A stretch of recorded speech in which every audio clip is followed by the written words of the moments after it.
হয় আল্লাহ গান বাদ্যকে হারাম করে দিয়েছেন, নবীজি গান বাদ্যকে হারাম করে দিয়েছেন, এটা একটা অপবিত্র নোংরামির কাজ, ইবলিশের কাজ, শয়তানের কাজ।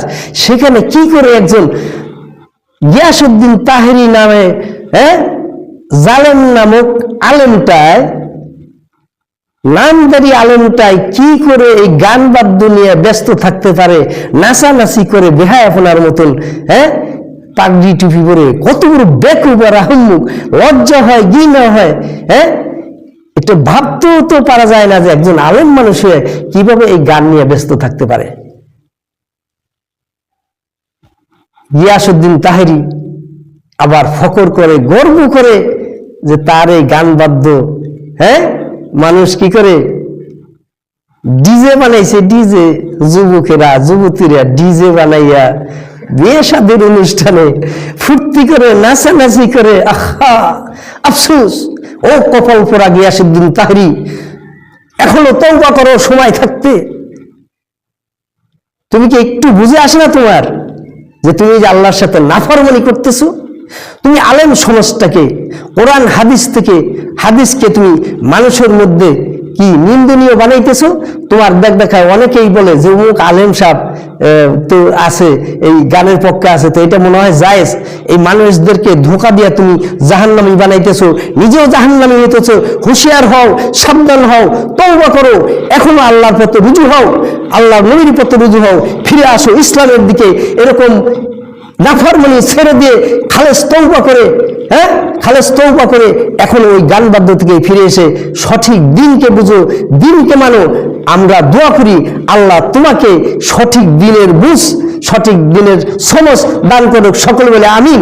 আমাদের গিয়াসউদ্দিন ভাইকে তুমি আমাদের শত্রু নাও, তুমি আমাদের বন্ধু। দেখো, আলেম হিসেবে আলেমের দায়িত্ব, জিম্মেদারি কিরকম? হয়তো বলতে পারো আমি গিয়াসউদ্দিন তাহেরি কোরআন হাদিস কি কম বুঝিনি, আমি তো ভালোই বুঝি, জাহান্নামে গেলে আমি যাবো, তোমার কি? আরে শোনো, তুমি তো আসল সঠিক বুঝ তোমার ভিতরে নাই। আলেমরা হলো উম্মিদের জিম্মেদারি। আর তুমি যদিও আলেম হয়েছো, কোরআন হাদিস পড়ছো, তুমি উম্মি, ওই মাখরা, ওই মাপের, তোমার ভিতরে এলেম নাই। তুমি এলেম অর্জন করছো, এলেমের প্রতি তুমি জুলুম করার কারণে তোমার ঈমান, আমল, আকীদা নষ্ট হয়ে গেছে, যার কারণে তোমার দিল থেকে কোরআন হাদিসের মহাব্বত চলে গেছে। তুমি আর আলেম এখন নাই, তুমি আলেম নামের কলঙ্ক হয়ে জালেম হয়ে গেছো কোরআন হাদিসের উপরে। সকলে বলি ঠিক কিনা বলে?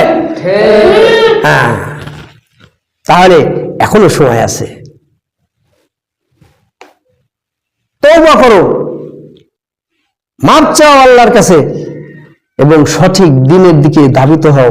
আসো, যে কথা বলতেছিলাম যে আলেমরা উম্মিদের জিম্মেদার, তুমি আলেম না, তুমি জালেম, যার কারণে তুমি উম্মি, সাধারণ, তুমি আর আলেম নও। তো কেমনে উম্মিদের জিম্মেদার? তাহলে একটা উপমা দিলেই বুঝতে পারবা।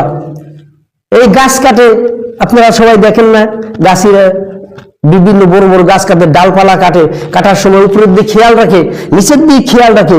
কোনো একটা বাচ্চা, ছোট একটা ছেলে মেয়ে বা যে কোনো একটা মানুষ আশা ধরলে তাকে বলে এই এদিকে এসো না, উপরের থেকে ডাল পড়বো। তখন যদি তারা জোর করে আসতে চায়, তাদেরকে ধুমকি দেয়, দৌড়ান দেয়। কি জন্য দেয়?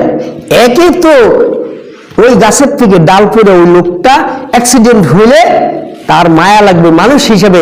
আবার আরেক ভয় হলো ওই মানুষটার, ওই সন্তানটার, বাচ্চাটার অভিভাবকের কাছে অ্যাক্সিডেন্ট হলে জবাবদিহি করা লাগবে, এমনকি মারা গেলে জেল পর্যন্ত খাটা লাগে। এই দুইটা, একটা ভয় আর একটা মোহাব্বত। তদ্রূপ আলেমরা উম্মিদের জিম্মেদার এজন্য যে তুমি একজন মানুষ, তোমার জন্য মোহাব্বত লাগে, জাহান্নামের আগুনে জ্বলবা, এদিক দিয়ে মোহাব্বত। আরেক দিক দিয়ে হলো আল্লাহ পাক দায়িত্ব দিয়েছে, তুমি যদি জাহান্নামী হয়ে যাও, আল্লাহ হাসরের ময়দানে ধরবে তোমাকে না বুঝানোর কারণে, যে এই তোকে তো আমি দায়িত্ব দিয়েছিলাম, কোরআন হাদিসের সমঝ দিয়েছিলাম, বুঝ দিয়েছিলাম, কেন এই আহম্মকদেরকে দায়িত্ব কোরআনের পথে আনস নাই? আজকে ওই কারণে তুমি জাহান্নামে চলে যাও। এই আলেমদের এটা জেলের ভয়, আবার একটা হলো মোহাব্বত, ওই গাছের উপমা সাদৃশ্য।